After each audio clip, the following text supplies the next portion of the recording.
Pernah nggak nemu orang yang menganggap dirinya sangat penting dan harus dikagumi? Atau jangan-jangan itu kamu sendiri? Kadang-kadang emang kita semua punya sedikit narsisme dalam diri kita. Tapi yang jadi masalah itu ketika narsisme ini jadi terlalu berlebihan. Bayangin aja, kita bisa ketemu orang-orang yang benar-benar pede banget sama diri mereka sendiri, sampai-sampai kayak dunia cuma berputar buat mereka sendiri aja. Nah, ketika nemu hal kayak gini, pasti bikin kita nggak nyaman dong. Kita perlu ngerti lebih dalam tentang narsisme, biar kita bisa lebih bijak ngeliatnya dalam kehidupan sehari-hari. Entah itu menyikapi orang lain, atau menerapkan ke diri kita. Jadi, tonton video ini sampai habis supaya kamu dapat informasinya secara utuh.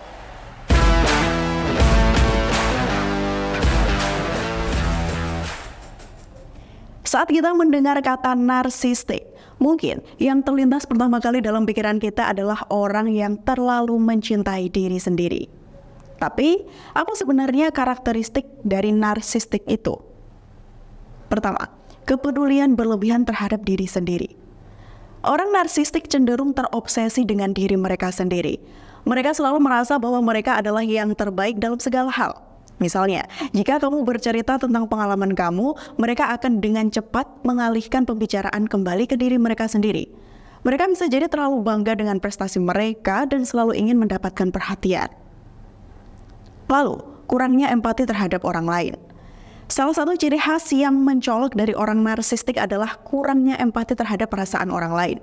Mereka mungkin tidak peduli dan tidak memahami apa yang orang lain rasakan. Misalnya, jika kamu punya masalah atau merasa sedih, mereka mungkin tidak akan menunjukkan perhatian yang sebenarnya. Lalu, kegemaran berbicara tentang diri sendiri. Ini nggak jauh beda sama yang pertama tadi ya. Orang narsistik suka berbicara tentang diri mereka sendiri. Mereka akan menceritakan pengalaman mereka, pencapaian mereka, dan hal-hal lain yang berhubungan dengan diri mereka tanpa henti. Ketika kamu berbicara dengan mereka, mungkin kamu merasa seolah-olah obrolan itu hanya tentang mereka saja. Kenapa ya orang bisa narsis? Apakah ada penyebabnya? Tentu ada.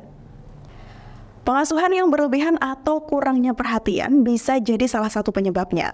Misalnya, jika seseorang anak selalu diberi perhatian berlebihan tanpa diajari tentang bagaimana berempati terhadap orang lain, dia mungkin tumbuh dengan pikiran bahwa dunia hanya berputar di sekitar dirinya sendiri.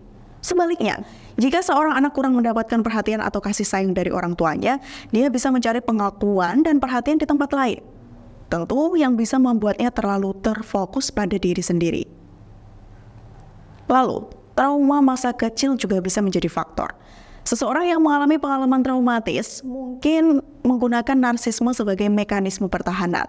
Mereka mungkin merasa perlu untuk membangun dinding emosional dan mengabaikan perasaan orang lain sebagai cara melindungi diri mereka sendiri.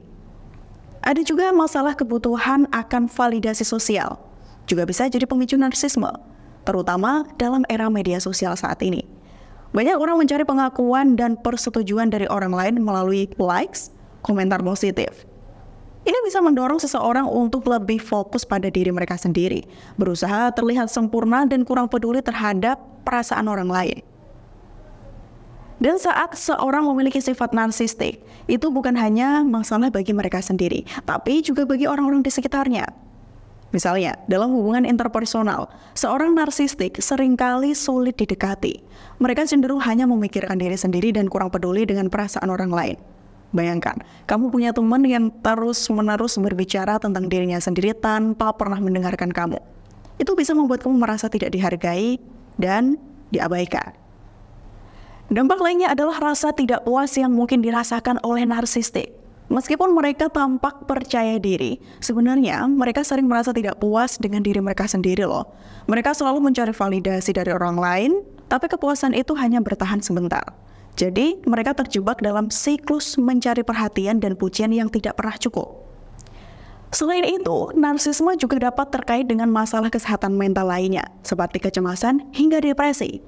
Orang narsistik cenderung memiliki tingkat stres yang tinggi karena mereka selalu ingin tampil sempurna di mata orang lain. Mereka juga bisa merasa terancam jika ada orang yang lebih sukses atau lebih populer daripada mereka. Kita harus ingat bahwa tidak semua orang narsistik adalah jahat. atau bermaksud buruk. Banyak dari mereka mungkin hanya butuh bantuan untuk mengatasi masalah internal mereka. Mungkin ada pengalaman masa lalu yang menyebabkan mereka menjadi narsistik seperti ini. Jadi sebagai teman, keluarga, atau bahkan sebagai individu yang merasa memiliki ciri-ciri narsistik, kita semua memiliki peran untuk membantu. Misalnya, dengan terapi psikologis bisa jadi langkah awal yang baik dan meningkatkan empati kita terhadap orang lain juga bisa membantu memecahkan masalah. Dalam dunia yang semakin terhubung melalui media sosial dan terus berubah, penting untuk memahami narsisme dan dampaknya pada kehidupan kita. Kita bisa berusaha untuk menciptakan lingkungan yang lebih sehat dengan lebih banyak empati dan juga pengertian.